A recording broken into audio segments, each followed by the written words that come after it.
വലിയൊരു സംരംഭമാണ് പാലക്കാട് വരുന്നത്. ഇതോടുകൂടി പാലക്കാട് ജില്ലയിലെ അതുപോലെ കേരളത്തിലെ തന്നെ ഒരുപാട് 10,000-കണക്കിന് അഭ്യസ്തവിദ്യരായ യുവാക്കൾക്ക് തൊഴിൽ സാധ്യത ഉണ്ടാകുകയാണ്.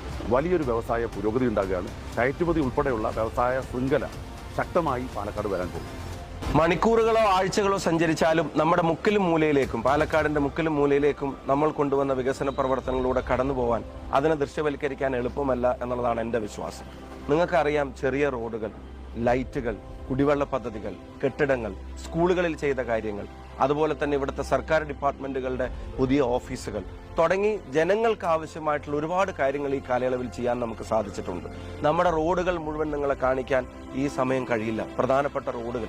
അപ്പോൾ ഒരു കാര്യം ഞാൻ പറയുന്നു, രാഹുൽ മാങ്കൂട്ടത്തിൽ എന്ന സ്ഥാനാർത്ഥിക്ക് വേണ്ടി ഒരു വോട്ട് ചെയ്തതിന്റെ പേരിലോ ഒരു വോട്ട് ചോദിച്ചതിന്റെ പേരിലോ നമ്മൾ ആരും പ്രയാസപ്പെടുന്ന ഒരു സാഹചര്യം ഉണ്ടാവില്ല. നമ്മൾ അനിവാര്യമായ ഒരു ഭരണമാറ്റം കൂടെ സംഭവിക്കുന്നതോടുകൂടി പാലക്കാടിന് കൂടുതൽ വേഗതയിൽ മുന്നോട്ട് കൊണ്ടുപോകാൻ അദ്ദേഹത്തിന് സാധിക്കും എന്നുള്ള കാര്യത്തിലും സംശയം വേണ്ട.